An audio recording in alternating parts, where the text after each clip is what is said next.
बुची तोहर चोली के नोक समियाना में छेद कराती हो। ए बुची तोहर चोली के नोक समियाना में छेद कराती हो।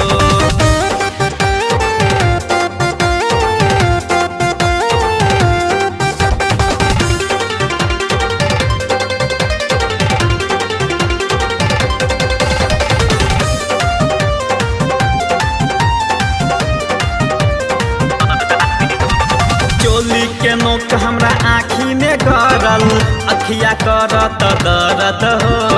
ई नोक के हम भोथर कर देम, मिली जे हमरा नियन मरद हो। मिली जे हमरा नियन मरद हो। चोली के नोक हमरा आँखी में गरल, अखिया करत दर्द हो। ई नोक के हम भोथर कर देम, मिली जे हमरा नियन मरद हो। बाटे देखा बढ़िया मौका, बाटे देखा बढ़िया मौका, चला अनाउंस करा दी हो।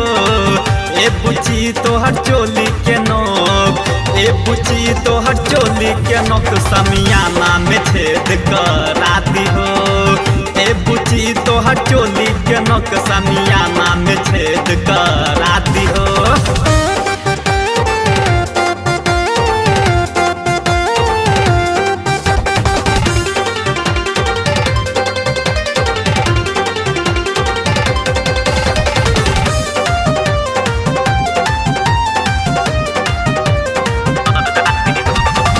चूसे खातिर हमारा जीवन लपके कहता सुशांत हो। एक बार जे मौका दे तू, हो जेती हम शांत हो। हो जेती हम शांत हो। चूसे खातिर हमारा जीवन लपके कहता सुशांत हो। एक बार जे मौका दे तू, हो जेती हम शांत हो।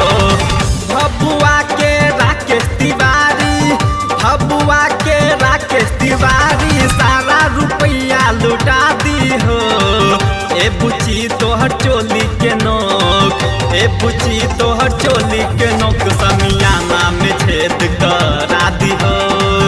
ए बुची तोहर चोली के नोक समियाना में छेद करा दी हो। होठ के लाली मचा देता हल्का, कमर हिला के गिरे बुका तरका। होठ के लाली मचा देता हल्का, कमर हिला के गिरे बुका तरका। कितनन के पानी चुवा दी हो। ए बुची तोहर चोली के नोक, ए बुची तोहर चोली के नोक समियाना में छेद करा दी हो। ए बुची तोहर चोली